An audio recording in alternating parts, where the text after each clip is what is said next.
Il veille sur elle du haut de ses 4808 mètres.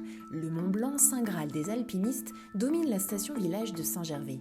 Posée dans un écrin montagnard, la commune de 5500 habitants mélange à la fois les époques et les altitudes. Entre les commerces, les palaces, le ski, les thermes ou encore son patrimoine culturel, Saint-Gervais offre une vraie vie de village à l'année.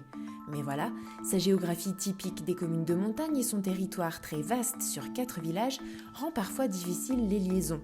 Comme ses voisines, Saint-Gervais doit prendre des mesures pour limiter la pollution qui remonte de la vallée de l'Arve, des mesures qui passent donc par les transports. Oui, mais lesquels? Nous avons posé la question aux candidats. La mobilité propre à Saint-Gervais, on la cultive depuis longtemps. On a lancé les premiers transports à la demande pour éviter de faire circuler des bus inutilement et des bus polluants. Et puis aujourd'hui, on a 2 gros projets, mais ce ne sont pas des projets d'une campagne électorale. C'est la liste PAYEX 2020, c'est la réalité, c'est la continuité, c'est le rythme de l'évolution.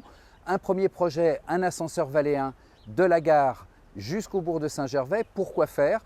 Pour rendre ce lien que l'on doit avoir entre le Fayet et Saint-Gervais. Et puis le deuxième, un ascenseur à eau qui vient d'être mis en lumière par l'État il y a quelques jours, et pour justement utiliser la force motrice des eaux usées pour faire descendre une cabine ou monter une cabine, et ça va être magique. La mobilité propre est un axe essentiel du programme Horizon Saint-Gervais qui donne la priorité à l'environnement.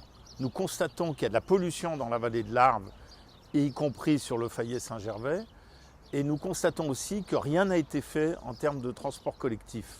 Nous voulons donc mettre en place avec les autres communes une organisation des transports. Et pour Saint-Gervais, nous voulons un câble entre le Fayet et le bourg de Saint-Gervais. Nous voulons des navettes électriques au Fayet et à Saint-Gervais et qui nous connectent avec notre environnement et le Béthai et Saint-Nicolas. Nous voulons de la mobilité douce avec des véhicules électriques et des pistes cyclables. Et nous voulons créer des espaces piétonniers. Et tout ceci est nécessaire si on veut réduire la pollution le plus rapidement possible.